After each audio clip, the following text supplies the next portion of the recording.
Ben de sorun var efendim. Kaçar da. Assalamu alaikum Замирбек ага. Замирбек ага, мына жаштарга азыркы учурдагы тек жип тууралуу кичине бир акыл насаат айтып койсоңуз. Биз эми сиздерди билебиз, биз кичине кезде сиздер абдан жакшы улак чабат элеңиздер. Будан дагы чоң улактар союлуп жүргөн. Негизичи аксакалдарды уккан ушундай ынтымакчылык, тынччылык менен эле бир абдан жакшы улак чабылган да. Şu эми аз дагы болсо şu биздин каналдан палвандар көрүп калат. Кичине насаат айтып койсоңуз палвандарга азыркы мына улактын жүрүшү боюнча. Bizde özüm bilirsin tam şu 70'e çekti çaptık ne taşın atası olan. Ama ulu okan.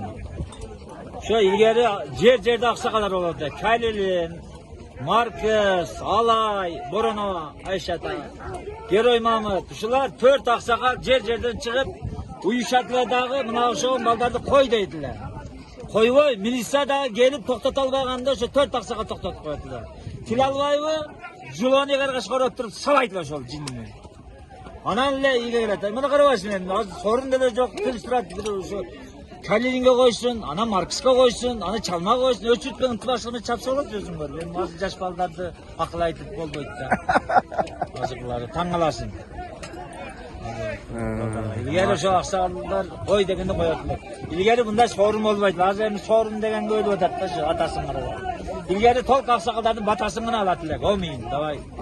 Ömrün versin baktı orada şu bala çakalı orada şu aksakalı 80-70'e çıkanlar var. Birinci şu cecerdeki aksakallardan ikiden birden de aşırıp durup anan elden ulağın verediler de. Anda hem ilgili sorun yok çavatlık da sorun. Cangin sorun. Azem sorun ne bela çıkıyor böyle. Han tek bolğan emas, düşbey bolğan emas. Şunda da ıntımaqçılık менен эңкейип ошого жардам берип жүрүбүзгө. Машалла, рахмат ага.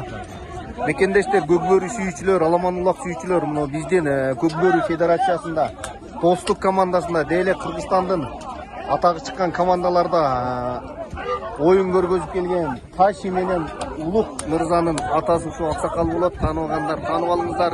Көкбөрү сүйүүчүлөр, рахмат ага. Алла разы болсун, сизден да оорубаңыз, көп жашаңыз. Sizin nevereleriңиз дагы сиздерден күчтүү палвандар чыксын. Neverелериңиз да ушундай кыргыз элине кызмат кылган, желекти желбиреткен, кыргыздын желегин алыска тааныткан палван билеги күчтүү жигиттерден болсун. Рахмат ага. Алла разы болсун сизден да. Таши палвандын атасы ушу киши болот. Дуа кылып коесуздар. Машалла, тааныбагандар, таныша аласыздар ушу кишини.